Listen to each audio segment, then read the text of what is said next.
So the DabRats and I have been trying to get on a live video call for a while now, but for some reason YouTube keeps flagging these videos as violating their community guidelines. Not sure what we're doing wrong or what our crime is, but instead of going live, we decided to hop on a Zoom chat and answer some of your questions that you sent in to our Instagrams.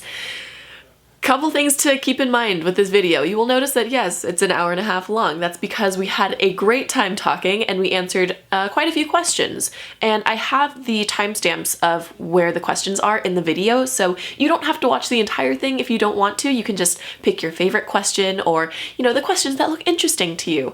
Another thing to keep in mind is that since it is a Zoom call, and since I was using my computer microphone to record my audio, I arguably sound the worst out of the three of us. The audio quality is not great. The video quality is from a Zoom meeting, so don't be expecting like some cinematic, high quality audio and video. Since it would be kind of wild for me to go in and edit and embellish an hour and a half of footage, I kind of let it speak for itself. It's more like, kind of like a podcast. Not a lot goes on besides, the content of what we are speaking from our mouths. Go ahead, listen to the whole thing. You can maybe like fold your laundry, do some things in the background, because this is like kind of, a little podcast. You can do whatever you want during this. You can play Animal Crossing. Anyway, hope you enjoy, and I will see you for some more regularly scheduled climbing content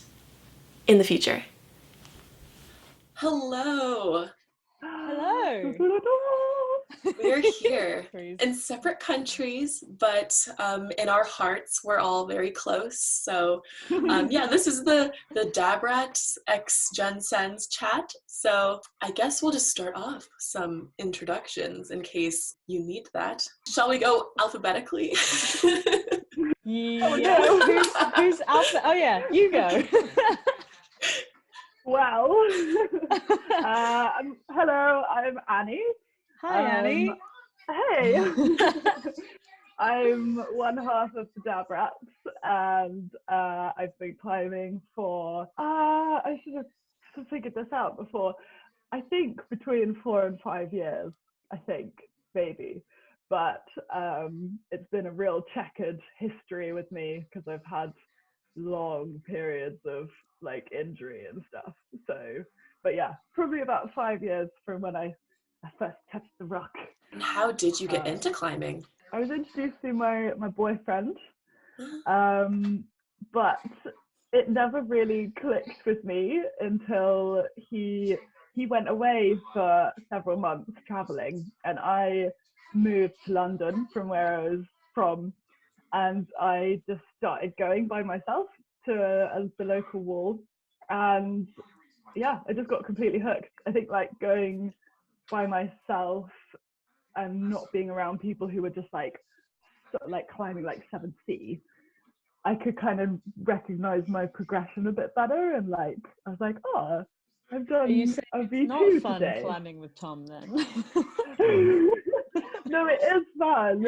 It's just, I think like, like when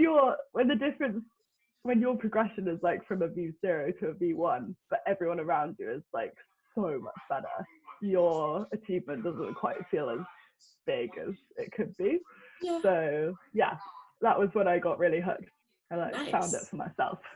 Very cool. So you were like able to grow into your own as a climber, like your own self, your own climber. Yeah. It was like finding climbing for me, not as part of someone else's thing. Yeah. Yeah. Nice. Yeah, very nice. I knew this. Yeah. I'm still saying. Wow. What a history. All right, come on then.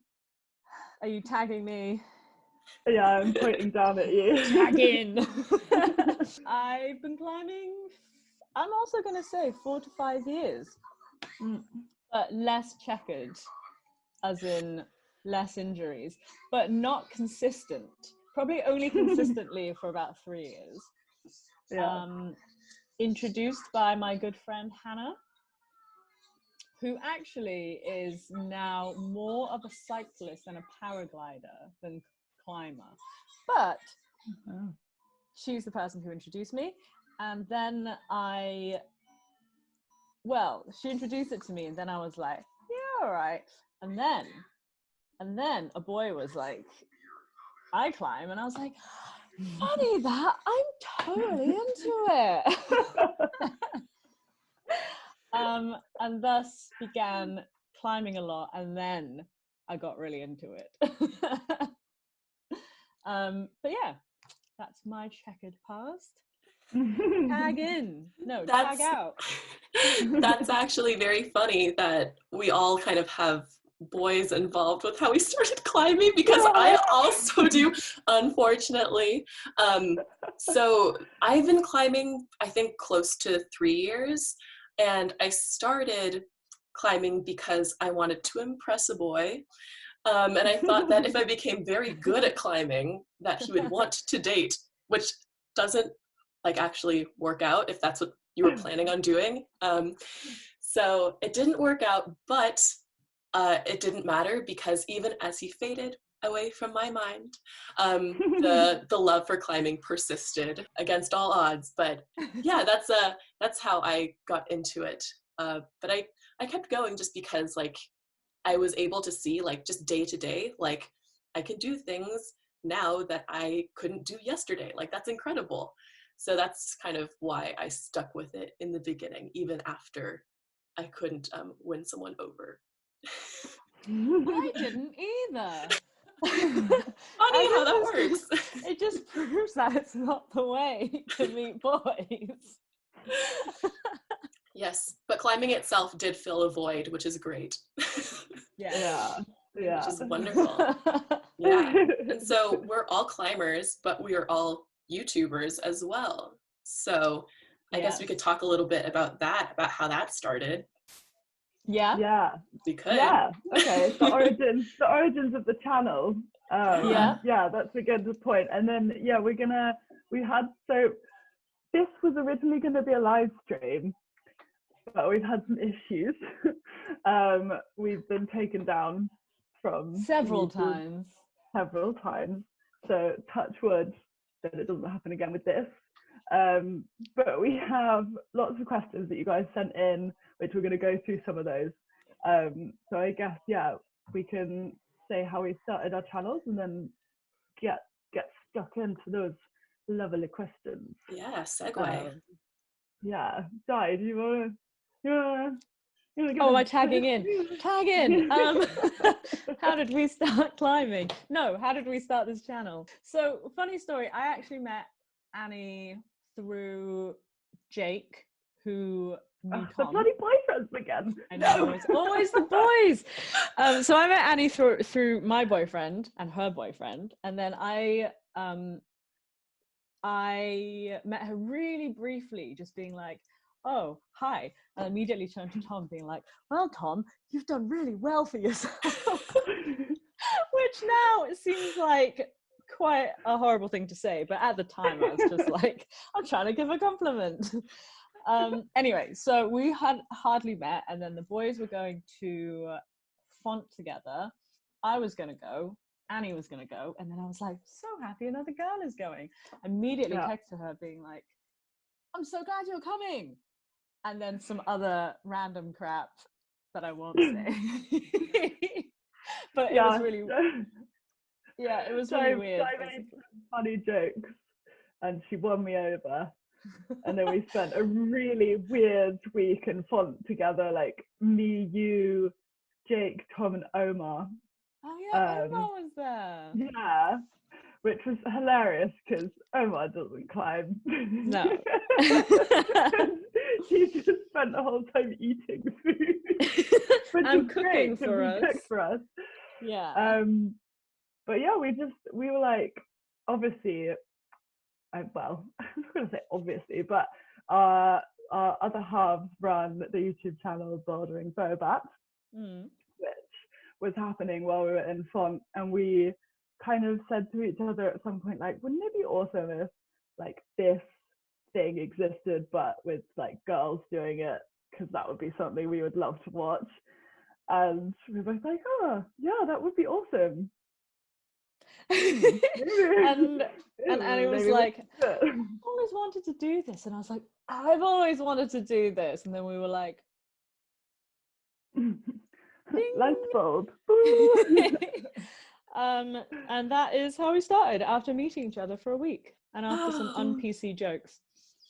Yeah. So kind of as a stand-in for the audience here, I just want to remark that like it seems like you guys have been lifelong best friends. Like as someone who's watched you and like your chemistry, like it just seems like you guys are like have been best friends for like a very long time. And it's crazy to think that weird. You spent like a week together and immediately were like, YouTube channel, let's just make it happen. Like that's wild we to spent me.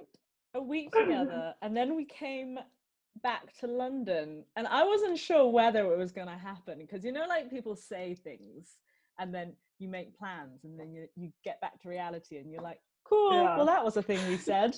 But then she texted me and was like, so when do you want to meet to do this? And I was like, yeah, I think we like picked a date. We were like, okay, 2 weeks from when we get back, we're gonna meet, we're gonna do it. Yeah. And we did.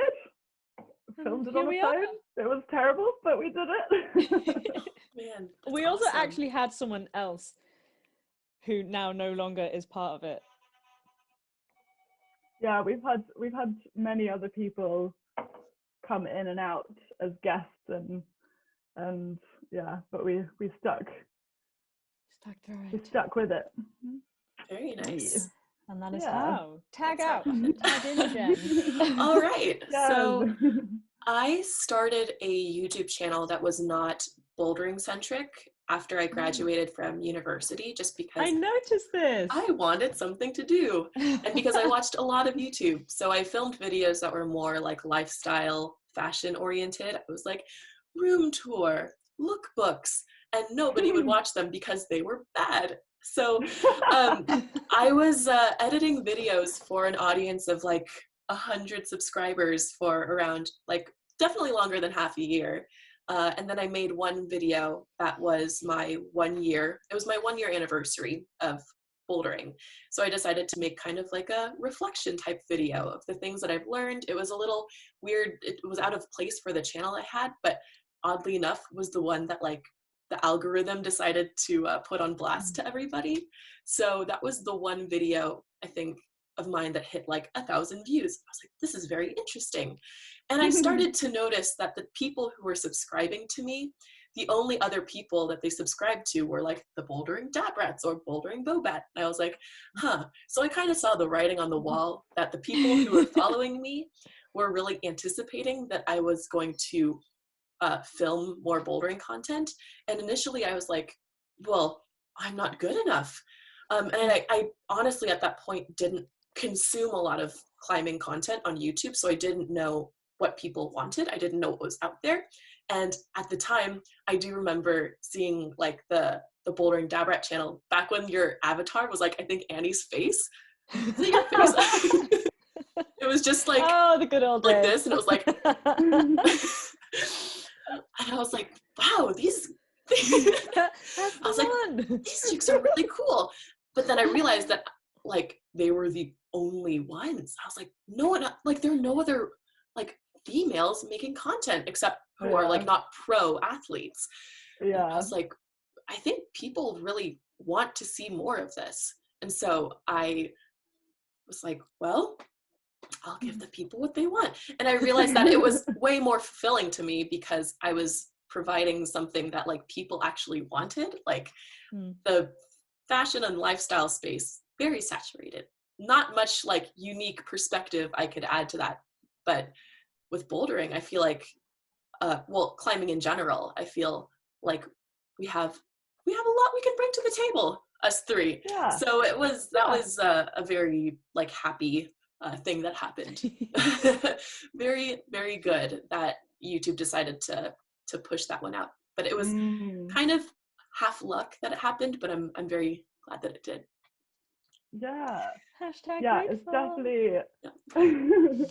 It's definitely like, well, this is the first question which really rolls in nicely, but that's like, what did we think about making videos about climbing when there really wasn't like a channel like featuring people like us that already existed. Because I mean, the reason I hadn't done anything like it before speaking to Di was because I was like, well, no one's gonna want to watch like me climbing, right? Because you know everyone wants to watch like people climbing AA and stuff. But I was really surprised that I think when we started, there was only like Lizzie Ellison doing a channel. That was like the only woman making a climbing channel about herself, and she was, I think, even then she kind of slowed down quite a lot with her videos. So yeah, it was really like, oh my god, this doesn't exist. It really should exist. But am I the right person to do it? Because I'm not very good, you know? But then like, yeah, I think meeting Di and then being like, oh, well, someone else wants this, then maybe more people also want this, you know?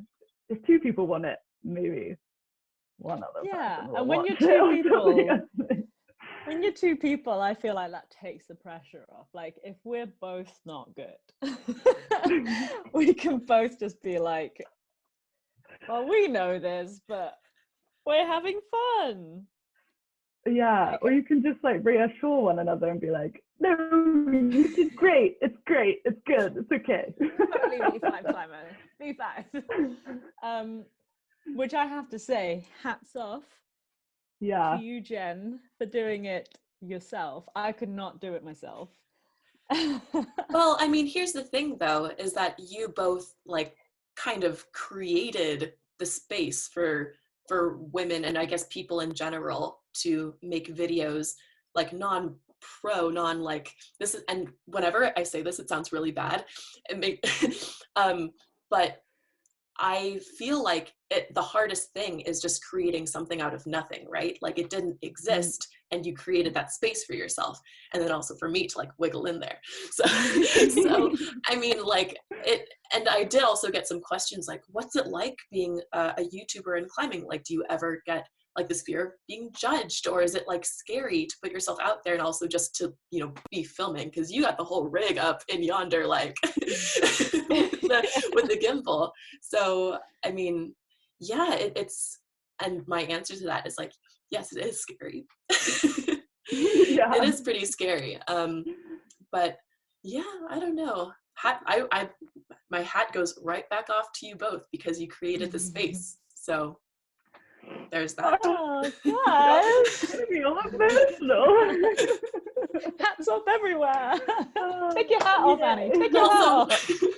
I get very emotional very easy about these things, guys.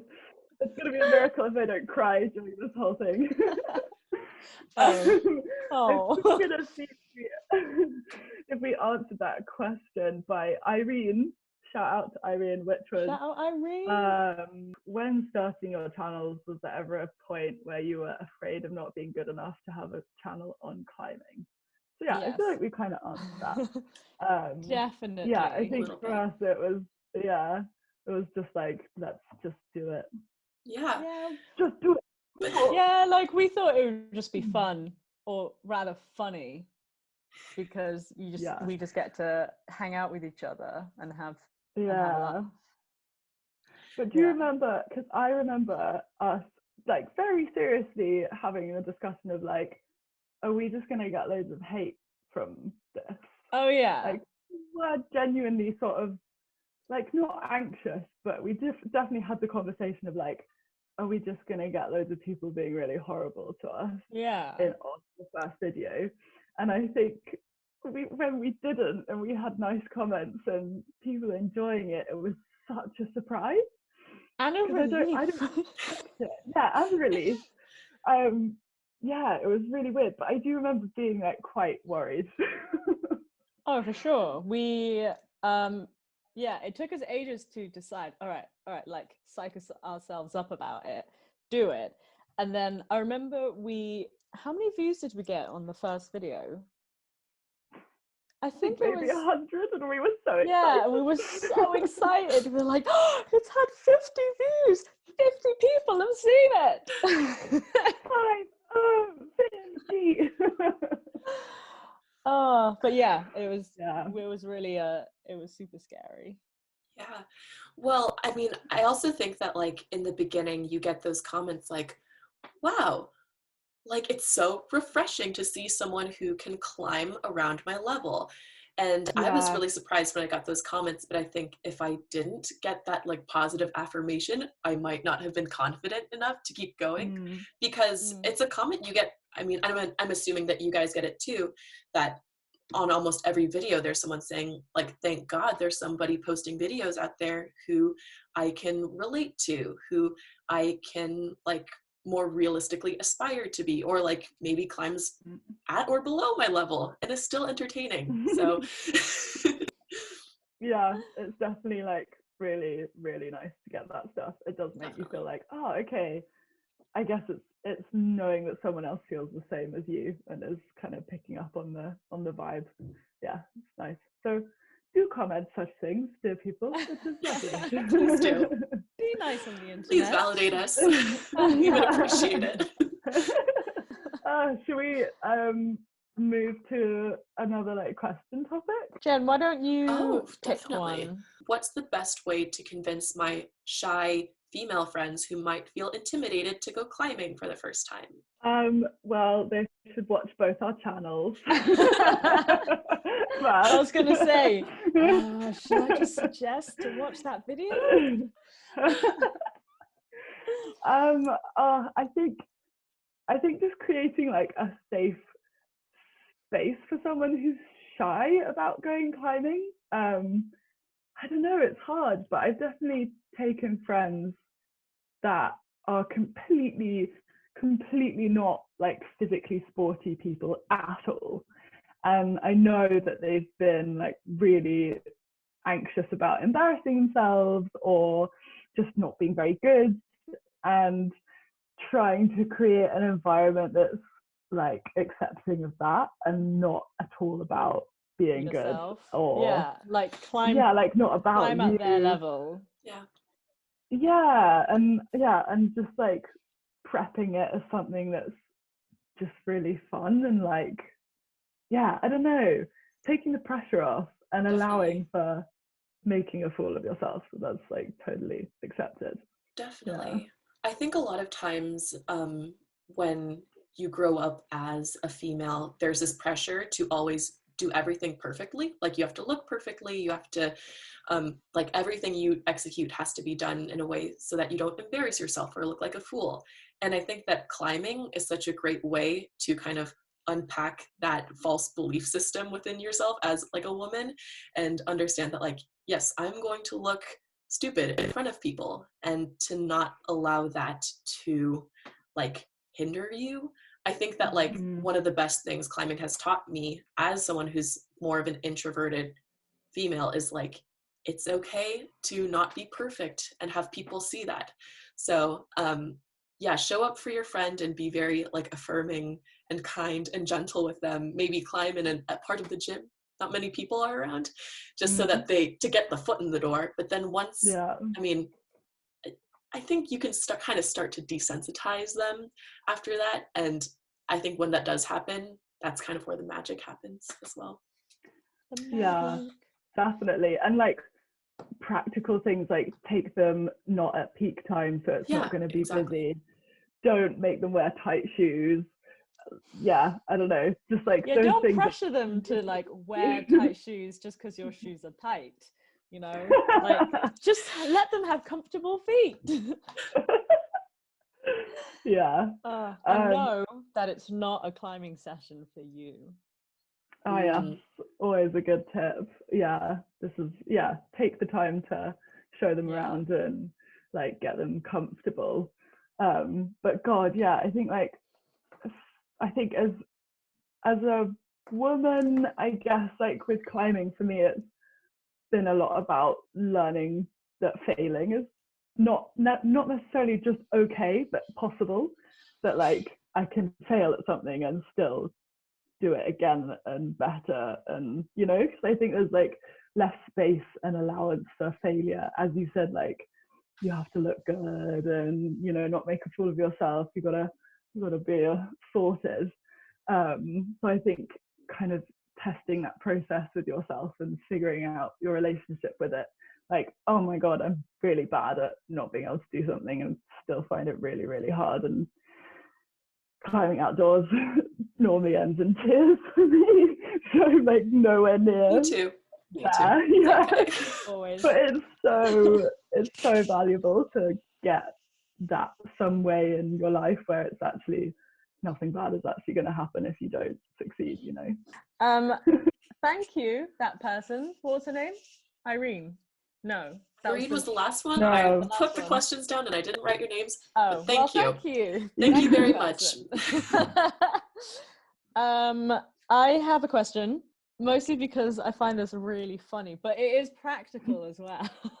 It's the question, should I still climb if I have dislocated the same shoulder 3 times? Oh my God. So I felt so bad for this girl. I messaged her because I was like, because I have huge sympathy for injuries, and I was like, Di will have some tips because you partially dislocated your shoulder, and I was like, don't give up on faith, but maybe you stop for a bit because that sounds really bad. I know, but I just love how it comes across. Is she also the same person who wrote the previous questions that said, should I climb if I have a dislocated shoulder?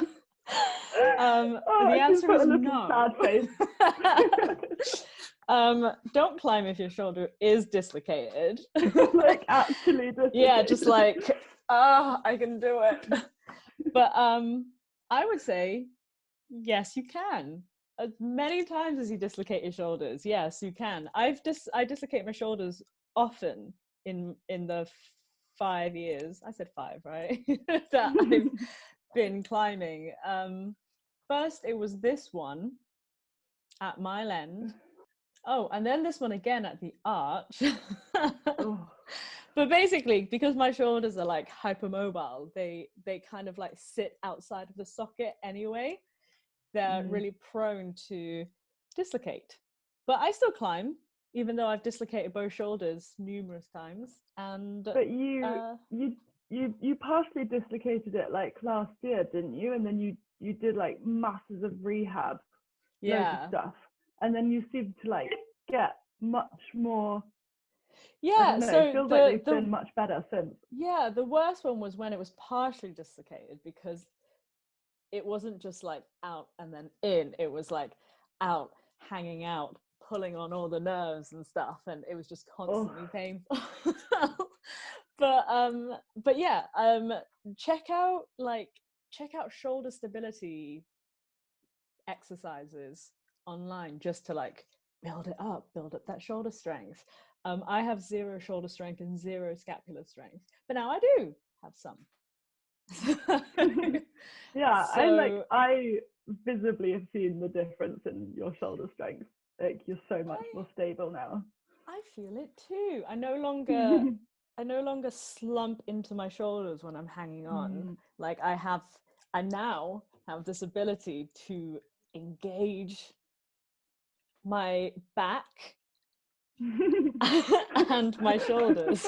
I know, the first time I learned how to do that and I felt it on a circuit board, I was like, but this is so much better. Yeah, and I was like, but this is so much better. The power. I don't know my own strength. Yeah. It's like, I love that in climbing where you're like, yeah, you just suddenly realize like, oh, that's what it feels like to do that thing that everyone does. Oh, wow. So nice. I know. Remember the first time I ever did a toe hook and it worked. It was just like mind blown.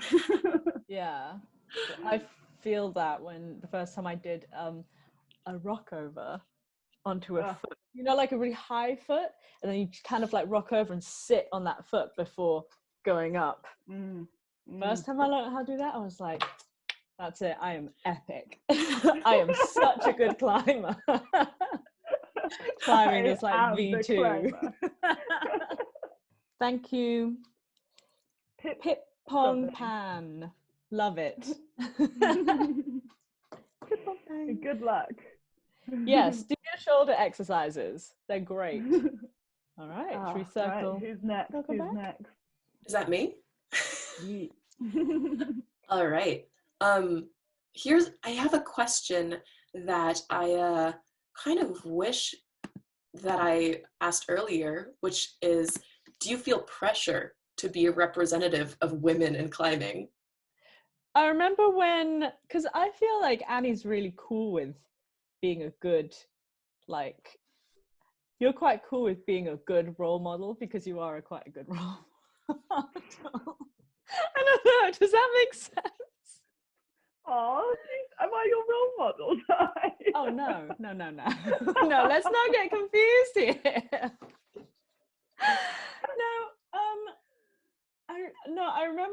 I remember we had an interview you got interviewed by Matt Groom at Magicwood. And then he said in his description, "This is Annie from the DabRats. The DabRats, they want to represent women in climbing." And I was like, "Can he please change that sentence?" And you were like, "No, we should be proud." And I was like, "But I don't want to represent all women in climbing." It's too much pressure because we're not that good. I think as long I don't feel pressure to be representative of women, just because I think from the get-go I never really took myself that seriously, so I never thought that someone could look at me and legitimately feel like I should strive to be like this person. But I do think that while maybe I've never outright said I want to represent women in climbing, I feel just showing up, I hope I've done that. And also just I'm glad that to be representing I'm glad to have a platform where I can show that it's okay to be vulnerable and have emotions associated with climbing. I think having a channel like ours is affirms a lot of things to women. But as far as feel pressure, not yeah, this is a hard one to answer. Actually, it is really hard because no one makes their channel and thinks I'm going to be a representative for women and womanhood, because you don't. I don't know. That's not the reason I started was just because it happened. But yeah, it's this is such a hard question to answer. I don't know. What do you think, Annie? I don't know. I think I definitely had times where I have felt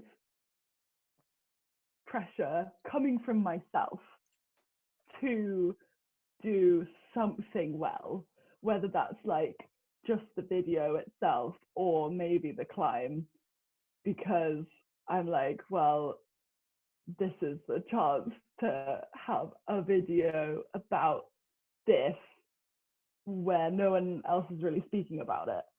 So I kind of do want to do a good job because no, talking about your periods, Yeah. it's no one else is really talking about this, and I want to talk about it, but does that mean I need to do a good job because I can't see it anywhere else and I don't want to misrepresent periods? But oh god, I don't know. So yeah, I think sometimes I don't know if you can misrepresent it. I mean, it's very factual. Yeah, because it's it's your own experience at the end of the day. So I think, yeah, I don't know. I think it really depends. But yeah, I think I've got better at not feeling pressure. To do something right. But I don't know. I think sometimes I feel being a woman, I feel pressure I should be doing more for the women.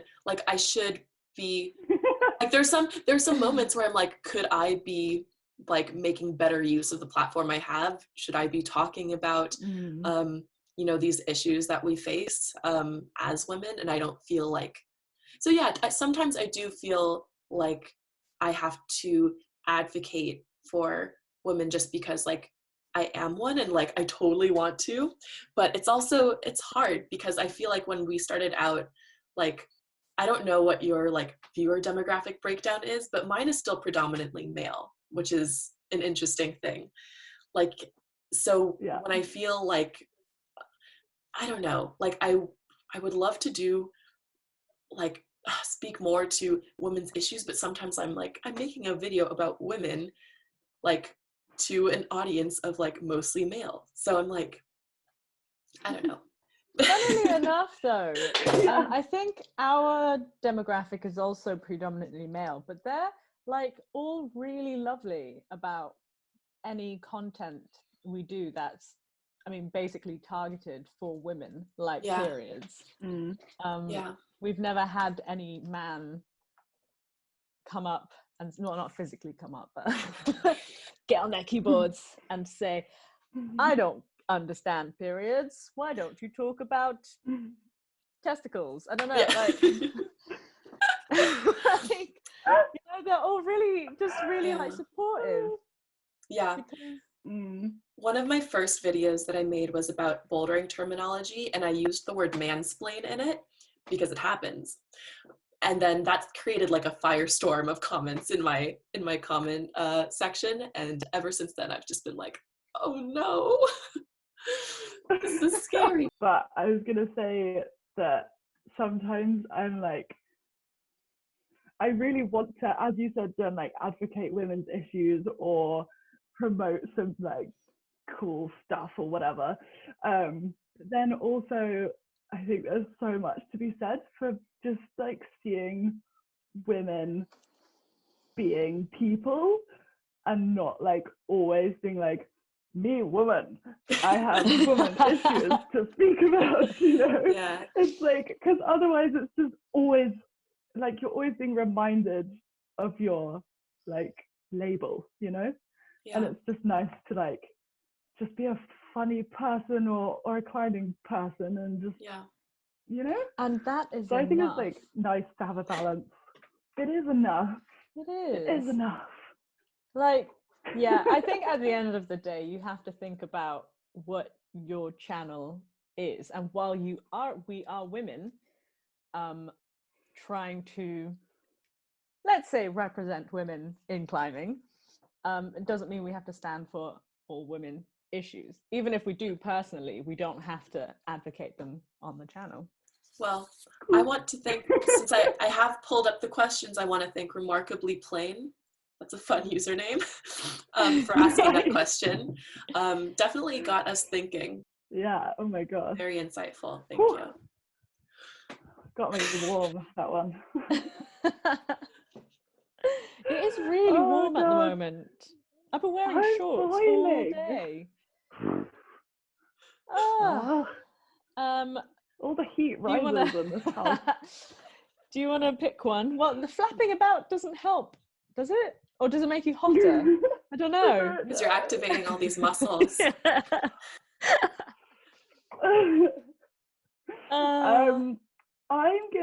I'll pick one that is just gonna be a common theme because it has come up a lot. Yeah. Oh yeah, I know think I know what what this you're is. gonna pick. And yeah.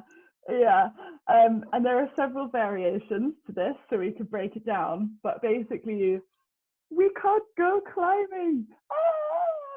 Oh no! So lots of people have messaged in like, how are you guys coping with not being able to climb, emotionally and physically? So there's been lots of requests for like, what are you doing to train?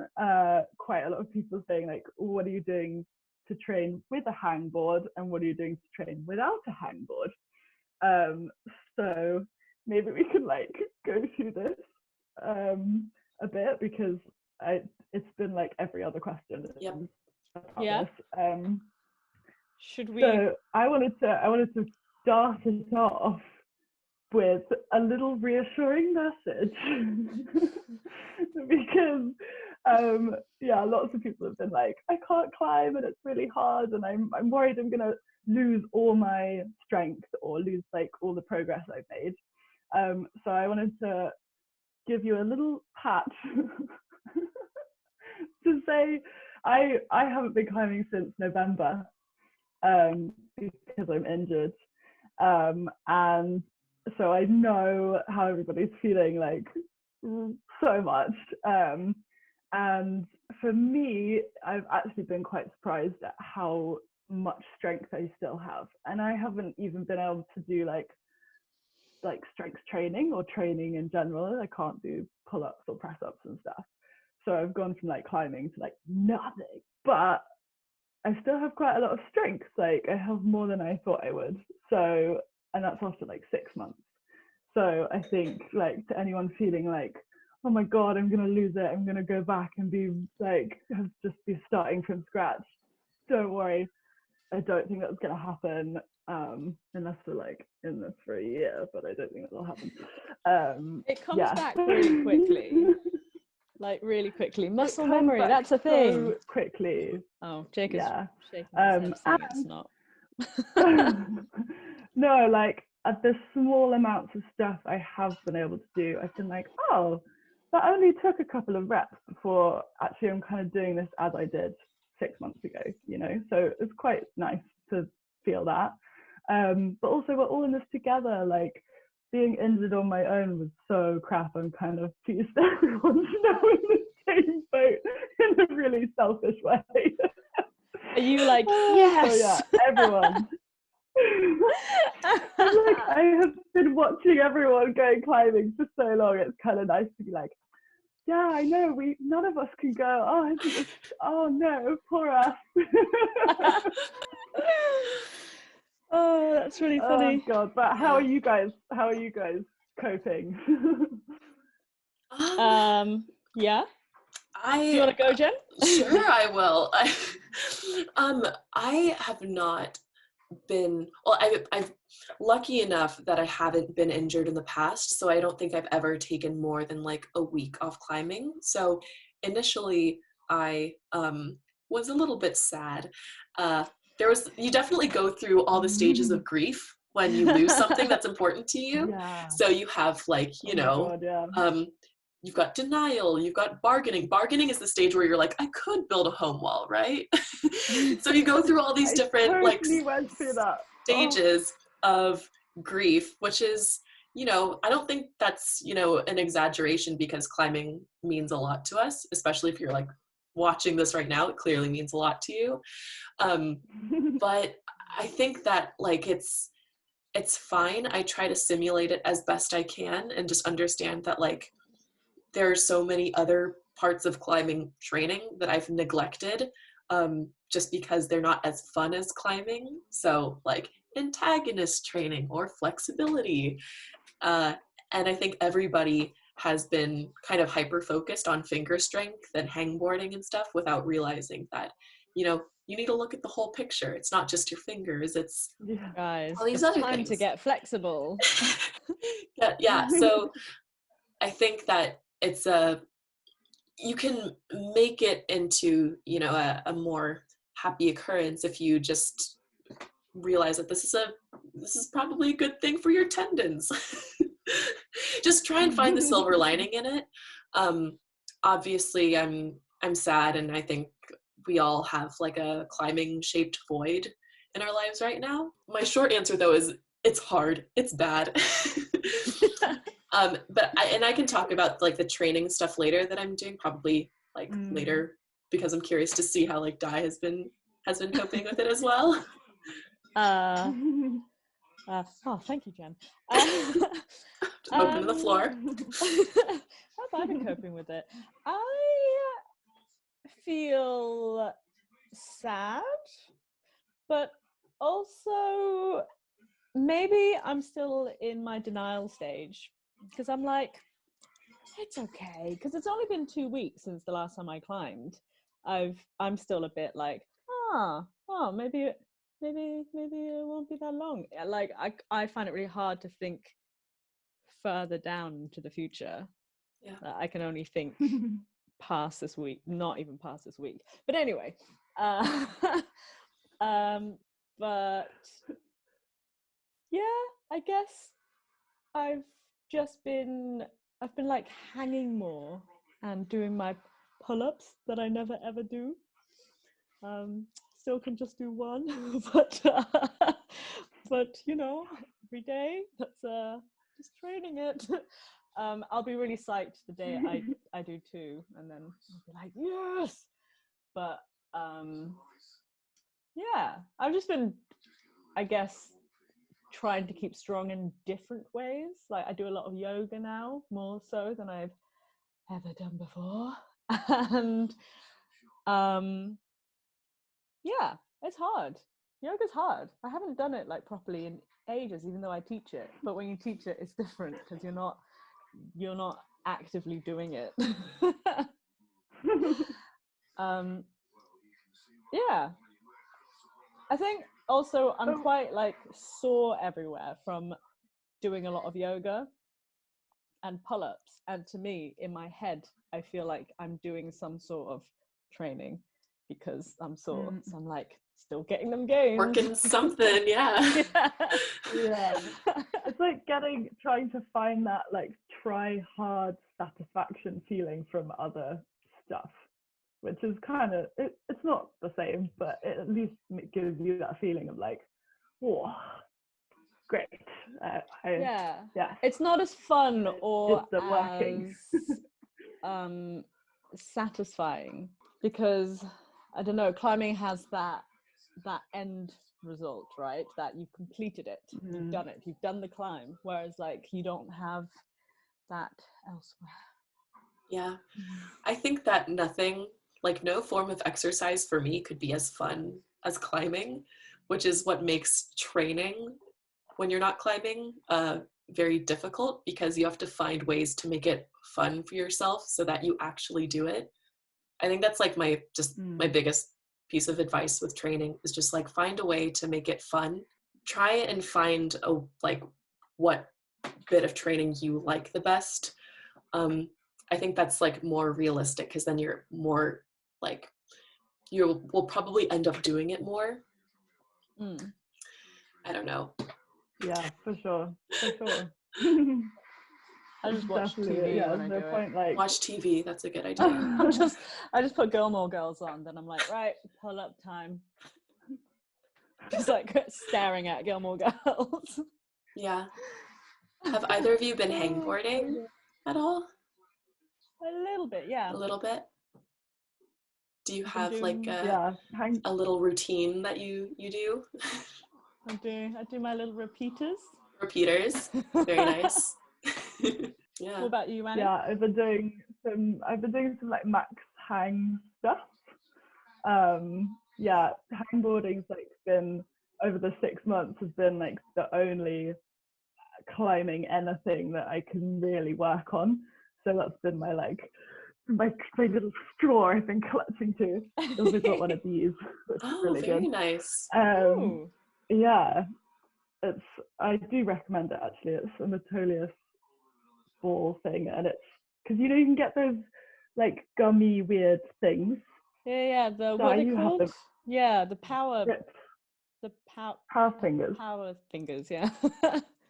Yeah, this is like a bit gentler for some reason for me. Okay. Is it because it has the ball in the middle? Anyway, more ergonomic. Yeah. Yeah. But yeah, no, I've been doing max hangs, and actually the other day I could do it on an edge taller than I could do before I stopped climbing. So quite nice. Very nice. The one thing I'm really afraid of is that I'll forget how to use my feet. Oh God, yeah. I'm terrible at that anyway. Me too. I was so it's taken me 5 years to learn how to use my feet, and now it's just all gonna go. Smearing.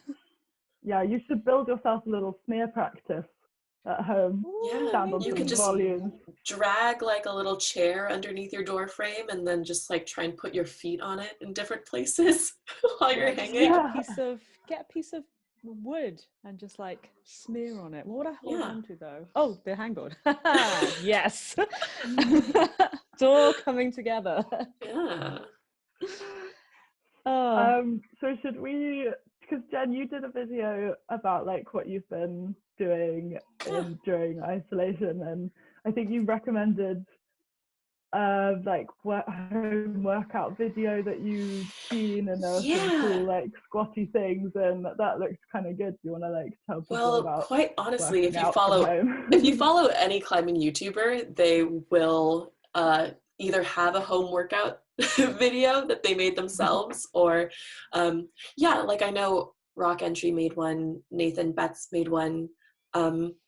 Like if you follow climbing YouTube, I think that you will probably find something just recommended to you, because that's what a lot of the bigger YouTubers want to do now, because they're like, what can I do? Which is kind of where I am, because I'm in no position to be recommending exercises to people.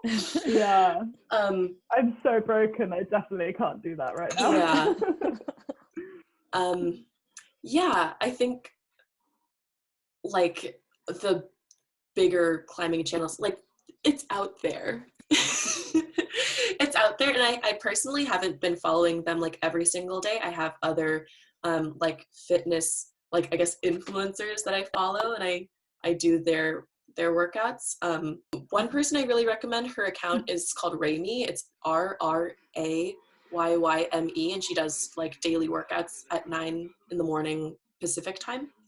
They're really good. I think just doing stuff to keep your conditioning up that's like what I've been doing, and I think it's good enough. And then Google the words that we said, like repeaters, max hangs, when it comes to hangboarding.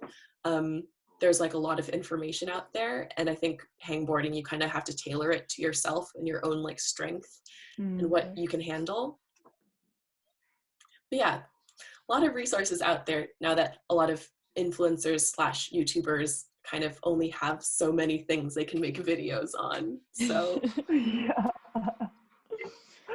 yeah, I'm sure like people looking for even just like finger strengthening without a hangboard, there are like weird things like this, or like have a look on the internet, that sort of stuff. Hair ties. It works so long as it doesn't like fly across the room. So I'm sure there's like plenty of stuff. I don't think there was anything else specific around this that someone asked, but I think like come for everybody, do yoga. Do yoga would die. You literally could do yoga would die from anywhere around the world if you're awake at the right time. If you're awake, or really at odd hours. Odd hour yoga. Wake up at 3.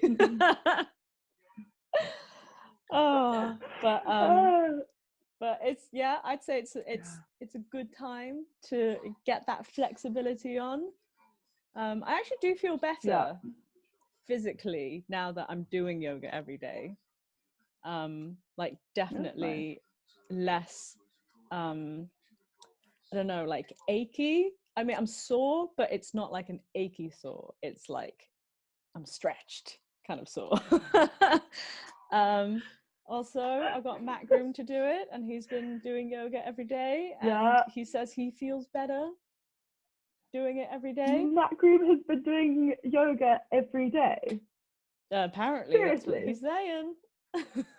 I don't believe him. He's lying.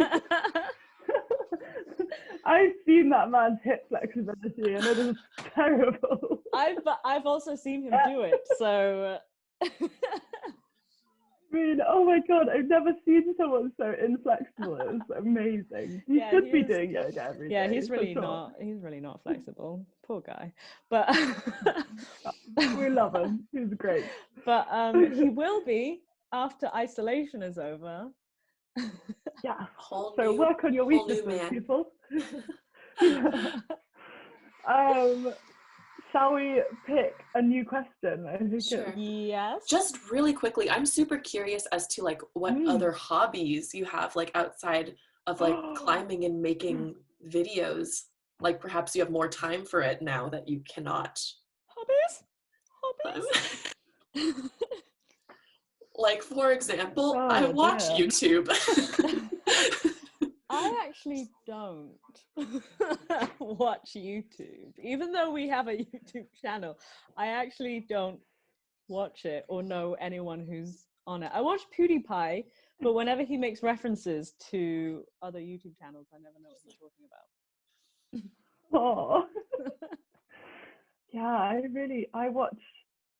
My biggest use of YouTube is to find out how to do stuff in Premiere Pro or Resolve. Because I love the learning the new stuff is good. I love to do art. I love drawing and collaging, and listening to stuff while I do that. That's my pastime before climbing. I was big into my crafts. Yeah. I was just curious. This is, I think we also got that question, but yeah, it's nice because, we're more than just climbers. There's more to us than being. It has been quite nice to revisit things that, like, say, I've not done in probably a year. Like, picked up the guitar for the first time in probably I saw that. Beautiful. That was exciting. That was I was blown away. If you don't follow Di on Instagram, it's just like voice of an angel. Yeah, really rusty. I was like, oh, that's not how I remember it. I have yet to pick up art again, but we had a little drawing session, me and Annie, over the phone. We drew my cat. God, yeah. It was so funny. We're gonna do that again. It should be on our Instagram, the pictures of the cat, because it'll give you a chuckle, hopefully, to see our cat drawing. That's so very different. It's so funny. I'm also excited to pick up gaming again. Although I've not had much time on it yet because Jake is playing a lot, so. How hardcore is it? Like, what gaming system? Oh, we have a PS4. Okay, I wouldn't know anything about that. But he's obviously picked up gaming more, which means I won't be until he is done. Have the skin on his fingers grown into the console? Yeah. No, he has gloves. He has gloves. Okay. Gloves to game with. That's really creepy. Gaming gloves. Yeah, it's very Michael Jackson-y. Can't be too careful during this quarantine season. What about you, Jen? What hobbies have you re-picked up or re-enjoying or new?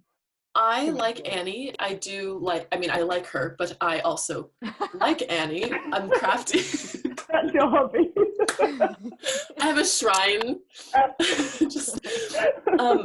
But no, I've been picking up more. I've been doing some arts and crafts. I do a lot of like fiber art, like making things with yarn. I think it's very therapeutic. But I also have been trying to like play more bass as well. So she can also do music. Just kidding. I just started. And then I've been playing a lot on my Nintendo Switch. A lot of Legend of Zelda. So yeah. Common themes here. Everywhere. Really? Oh man, well I got it early.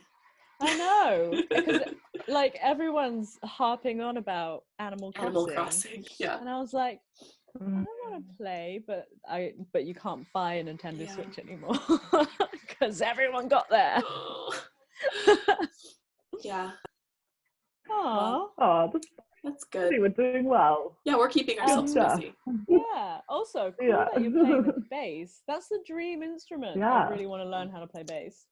So the skin on my left hand, I'm still maintaining the calluses, so it's good. But the skin on my right hand is soft as. Just kitten paw. As a kitten paw. They're quite rough, actually, just so you know. Oh. Okay, I think we have time for, a few more, Yeah. potentially. I'm gonna see if there are like funny ones that I've missed. There were a few, just to say there's a few people have just been like, can you tell me how you got so awesome? Or no questions. No questions, just wanted to say how cute you all are. Oh my god. Yeah, there was another really sweet one. I just seen that one. Yeah, it was Oh really my cute. God. I've just seen the question about the bloody trousers. Oh yeah. Oh my god. I got a pant question too. I literally, it's the most questions I get in my entire life. No one has ever asked me more questions. I would say probably overall the amount of comments that we get for like the one topic that's most common is where did I get her trousers from? Oh god. You're gonna finally reveal this so that people can stop asking. I reveal it every time we go through this. It says you have a pair of fairly loose, high-waisted, light blue pants. Oh, the culottes. They are from Marks and Spencer's. They are basically mum pants. They're like mum linen trousers, as us in the UK call it. Trousers, yeah. I don't know if you guys have a Marks and Spencer's in. I don't know. That doesn't sound It's super quite familiar. Yeah, maybe you could look it up.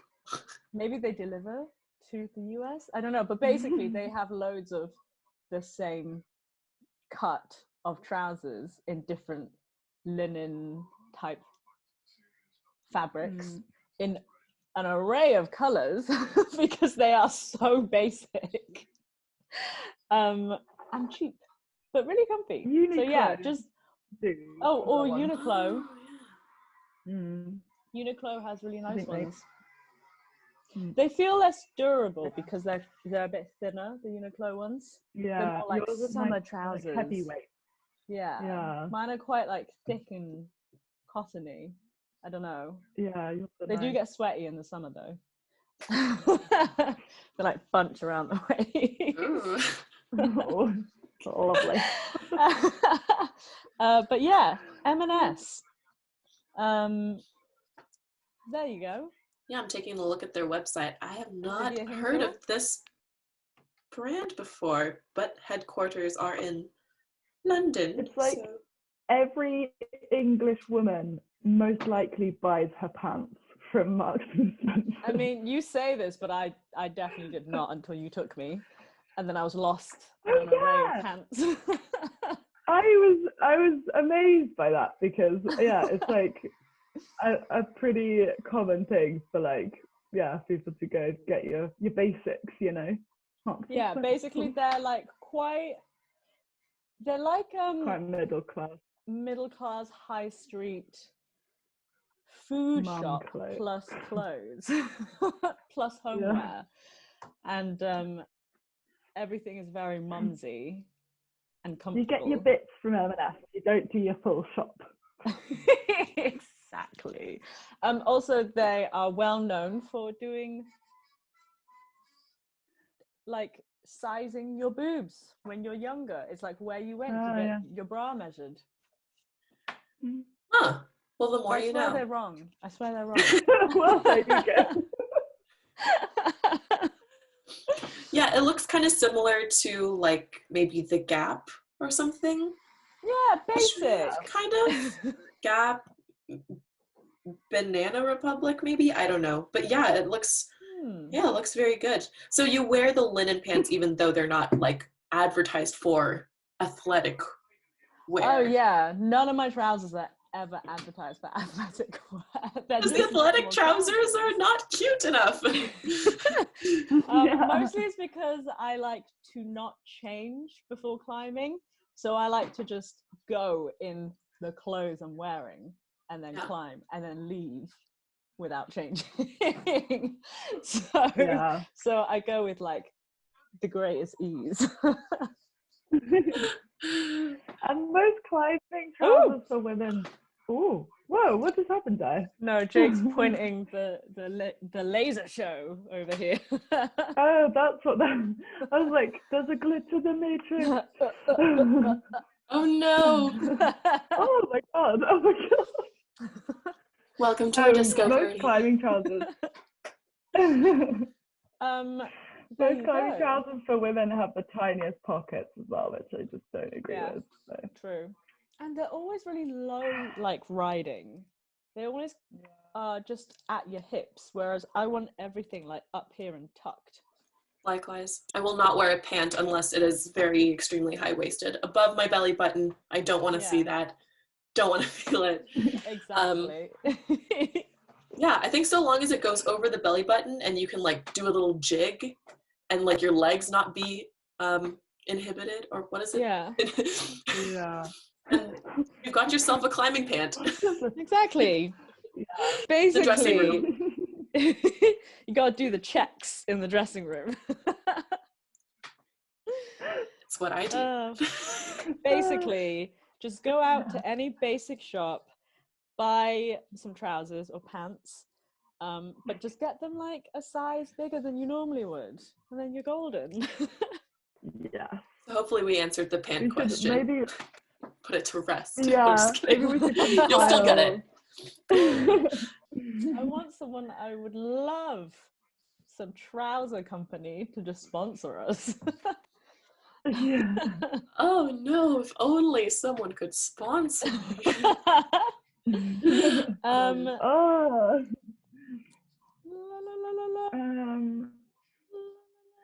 There's a couple of ones about like overcoming fear, but I got some don't of those feel like I too. can answer that. I know. Because I'm like really scared all the time. All of the things that climbers experience, like obviously we experience them too. We're not immune.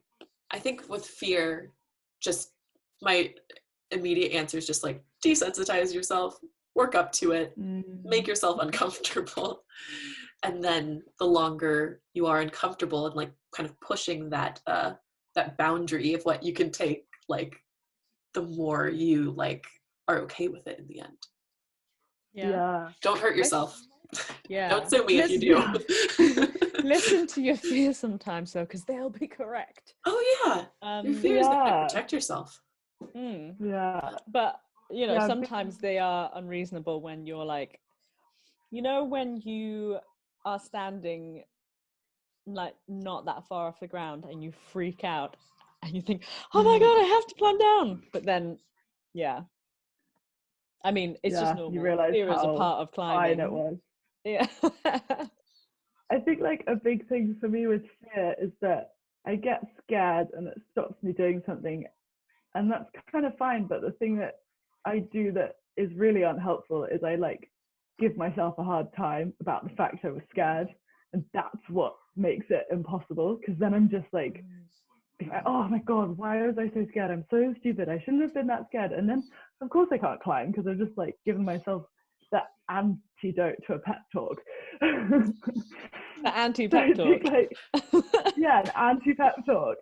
So just like being the antidote to a pep talk. That was great. The opposite. That's it, the opposite to a pep talk. Oh, that tickled so you me. have a pep talk stuff like away. Here's the antidote. Make your pep talk go away. Oh, so good. You suck. So yeah, like accepting of that feeling, you're like, okay, I'm scared, that's okay, move forward, and then like move into trying to desensitize it and like work to it and stuff. But yeah, like it's totally legit to be frightened because you're up in the sky, like you could fall. You could. And badly. Yeah. It's Guys, possible. we could hurt ourselves. Oh my god, what? Climbing is Why do I do potentially this? dangerous. Oh no, why do we do it? Why is it so good? For the thrill. If you watch our videos, you'll know that I'm really bad for not finishing routes at the very last move because I get really Until scared. recently. Until recently, I got bull shear. That's something I've been working on, getting bull shear. Yeah, and just you've been going for it. I know, but before I do remember comments being like, "She never finishes a problem." I'm like, "'Cause I'm scared." Well, that's the kind of character growth we love to see. Yeah, absolutely. Kick up the butt I needed. Annie kind of mentioned something about like self-talk and being kind to yourself, and like having that be your reaction instead of immediately just trying to talk yourself down. I got some questions about like what is your mindset like when you're approaching like a difficult project? How do you prepare? Like what is your mindset before jumping into something difficult, and how do you prepare yourself for a difficult project, as well as like kind of on the flip side, if you get disappointed, like how do you work through your emotions associated with that? Oh my god. So Annie said earlier that she has cried at the crag before. I think every one of my outdoor sessions I shed tears. Oh yeah, It's there's normal. always tears. Always. Yeah, I'm like ashamed. Some of my friends have seen me just like not just a little cry, like an absolutely over the top meltdown. That's a true friend. That even scares me. Yeah. Poor Tom and Joe just onlooking and like, oh my god, what did we do? It's like just like, ah! Yeah. But also, happened. you're there for them when they have their meltdowns. Oh yeah. Joe has some pretty bad ones. Mm-hmm. Yeah, oh my god, approaching a difficult climb. Oh, sometimes I can only really remember that feeling of when I think I just know whether or not I'm going to do it before I even go to try, because there's a feeling of like weird composure and focus, and you can kind of visualize exactly how it's going to work. And then there's the time when it doesn't feel like that and you're just like not sure, But I don't really know how you get one or the other. I don't think I'm experienced enough to know that yet. Yeah, it's the side of the bed you roll over onto when you get out of it. Yeah, and like definitely with outdoor stuff, I've genuinely had dreams about the project I'm working on that night, woken up and gone and done it. So I don't know, like that's what it feels like. It's like you wake up like, yeah, I know, I'm doing it, and then it happens. But I think that's happened maybe like 3 times to me. But yeah, I have no idea how you like culture that for yourself yet. But it's something I'd like to learn. Yeah. I think mindset is a thing that's kind of like technique and strength. It's like something that you can train, and something that it can get better over time. Maybe I don't know how you would actively train it, but yeah, for me, I know how badly I can sabotage myself before I even touch the rock. So I try and just like clear as much out of here as possible, and just not think about it and go in with like very low expectations so that I'm not like already disappointed. Like, I don't know. So I don't set myself up for disappointment, rather. Yeah. But Yeah, there might be more productive ways to process my emotions, but for now, it's like either try to not have them at all and just completely suppress them and then eventually end up bawling and crying, or just kind of like not caring. But I can't say that one is better than the other. One of them is just more emotionally turbulent than the other. But I think that like if you have emotions, like you should try and see them through and like process them, because it's like a completely normal thing to have your emotions. It means that something like means a lot to you and that there are stakes to it. And it also, sometimes when I'm like really upset about a project, it just makes the victory like that much better. So it's like I have, kind of the valleys, and then the peaks are a little bit like, they separate from each other more. So yeah, I don't know. I think my only mental game at the moment is if I fail, I just have a big cry, and then it's fine. I think that's okay though. Just Like, legit.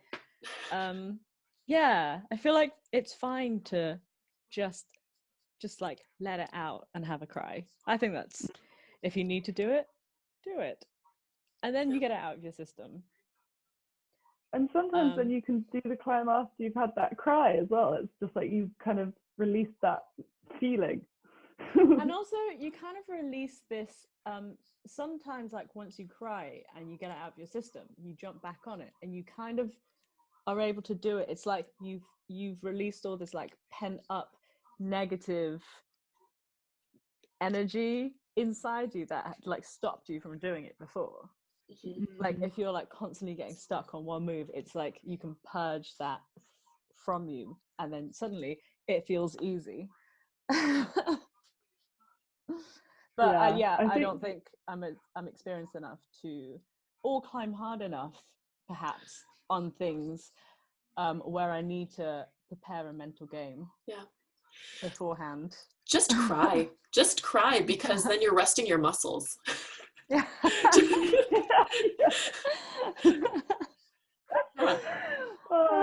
That's probably what it is. It's such a like huge. I feel like there's like the physical side of climbing is very structured and methodic and kind of like, oh, this weakness, do this to strengthen. But the mental side to me is just like,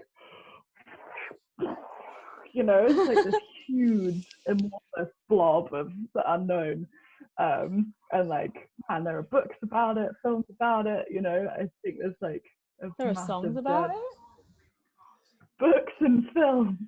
There could be songs. Not yet. So there are songs. Di's got the guitar, I've got the bass. There we go. Bring your percussion. Yeah. But the book Mastermind by Jerry Moffat is quite good. That is very good. Yeah. Reflect on your own like mental process if you've never kind of done that before or haven't read anything else about it. It's a nice little starter kit. Yeah. Good book. So cry people. Just let it all out. Don't be afraid to sob, cry. melt down. Just cry in the crag. Water the plants. But not on the rock. No.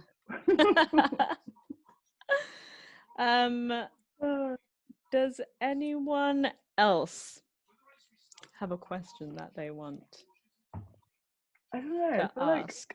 we've kind of gone to a good amount. I was just wondering if we can find like a funny one to end on a high. Have you got one? What about just pet peeves?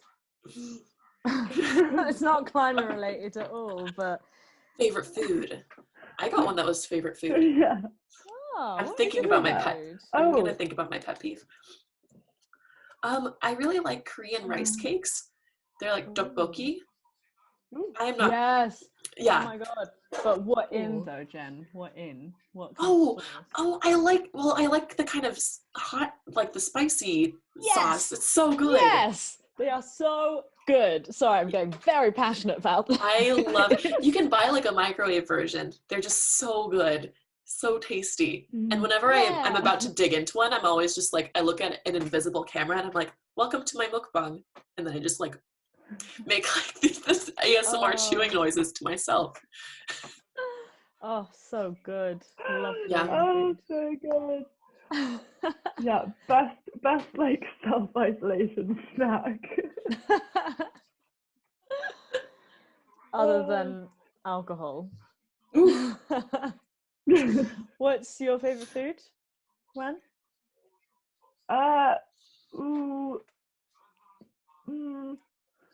too many. Cannot decide. Love food.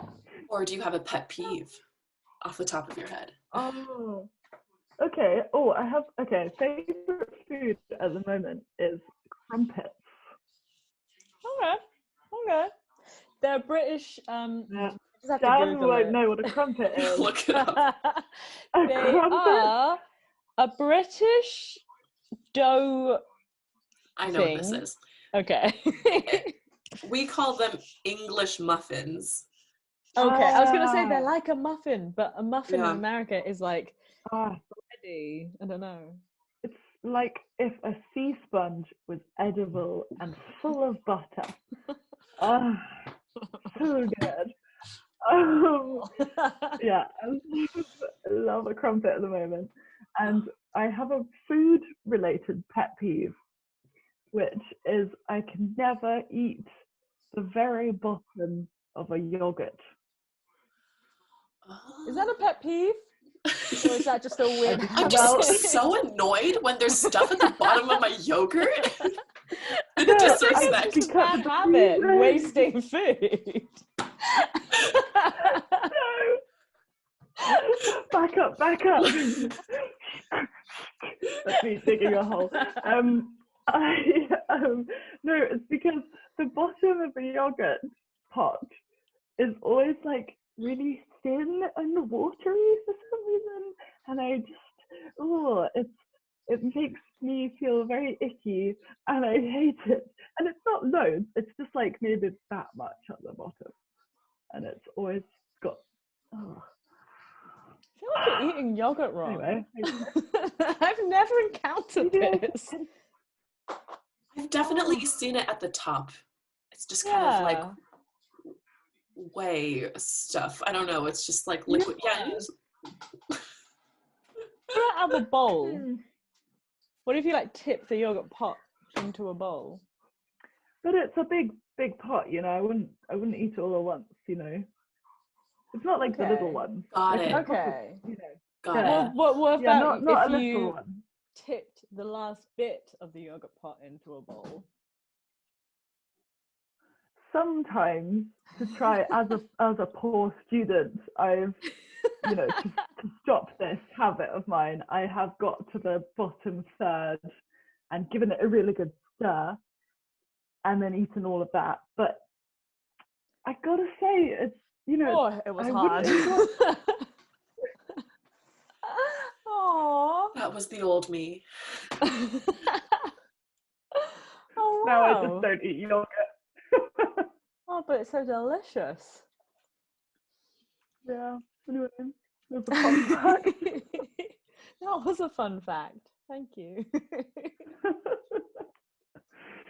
Die. With the facts.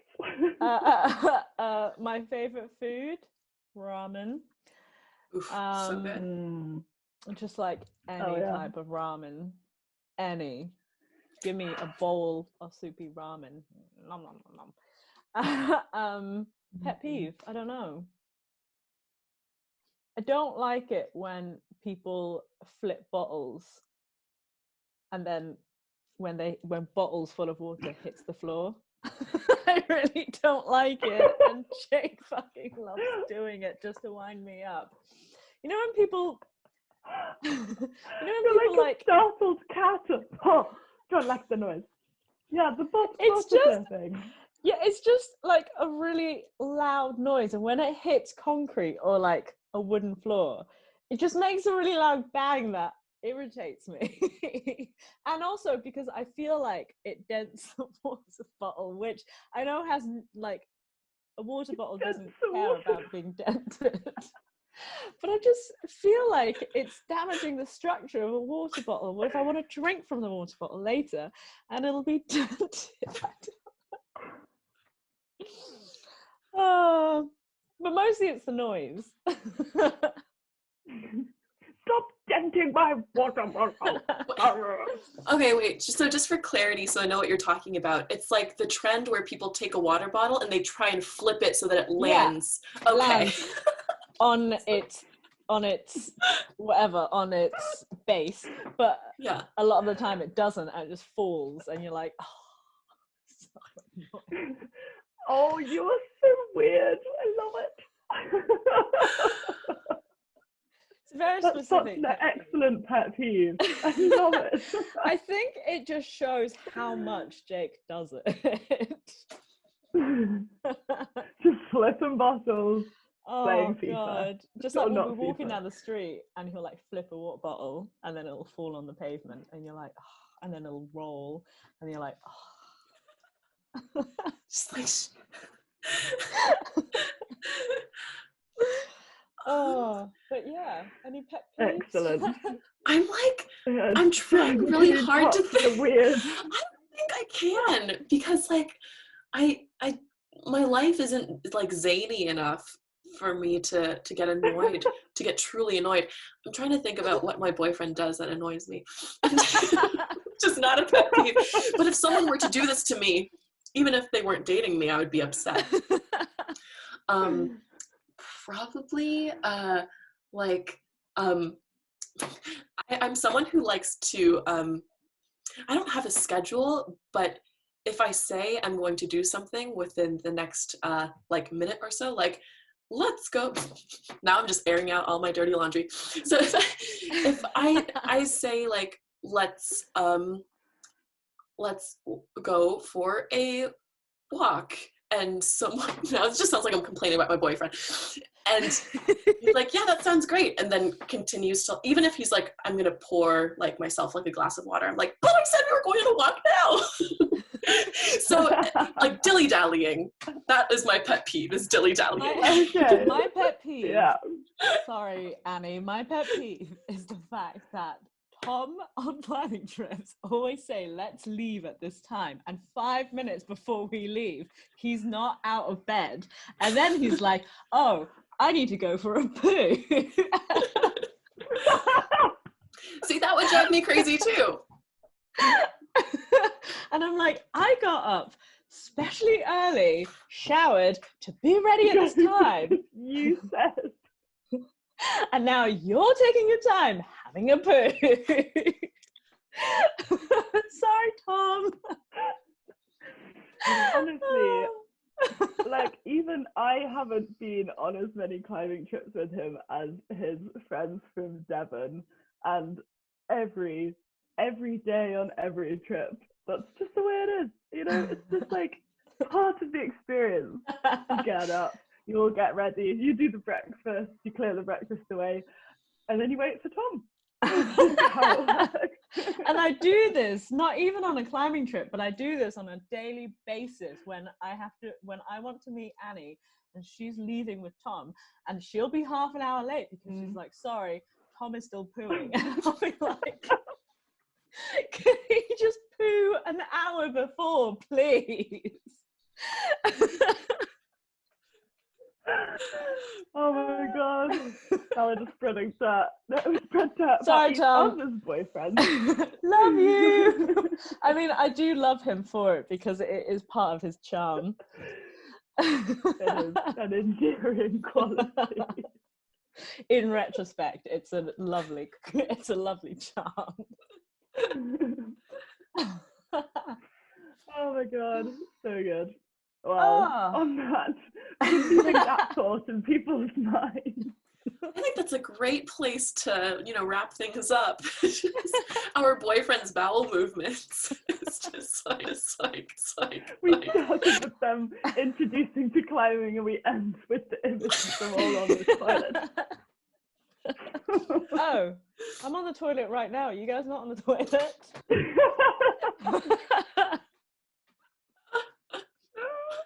Oh, what would you do if I spent this whole time on the toilet? I would love to be able to conjure up some kind of like flush sound right now. Be really good. Oh, well, that was fun. Oh my gosh, how do we end? I like just quit. No, I think we've had. Yeah. We tried to answer as many questions as possible, the ones that were relevant, but there are totally like more questions out there that I wish we could cover, but you know, I like to ramble. So it takes a while. It takes a while. But if there's genuine interest for more of this, I would be happy to oblige because this is a lot of fun. Yeah. Just hanging out. Yeah, and hopefully we can do a live one at some point. Yes. Which would be really nice. Come on, YouTube. That'd be a lot of fun. Pray for the YouTube algorithm. So hopefully we will be able to work that out. But is there anything else you would like to add, either of you? No. Parting words. Yeah. Hope that everybody keeps sane, keeps happy, and safe. Oh my god, can we do like share, subscribe. I just finished editing the video and was playing Animal Crossing pretty much the entire time. That's ridiculous. This game is so fun. I haven't played it before, so I now know what I was missing out on. I think it would be really fun to have a little event if any of you guys play Animal Crossing where, you know, like I invite people over to the island and get to see everything. Anyway, that's not the point of this video. The point of the video was that we had a very fun chat, me, Annie, and Di, and that if you enjoyed this, let us know if you want to see more. I promise we'll try and sort out the audio and the quality of it a little bit. And if you are not following the DabRats, I definitely encourage you to check out their channel over here. I think they also might have mentioned a video of theirs that they made in this video, so I'll link that over there too. There's going to be a lot of climbing content, even though I can't necessarily climb in a gym right now, so stay tuned for that. And I think that's pretty much it. All right, see you later, everyone.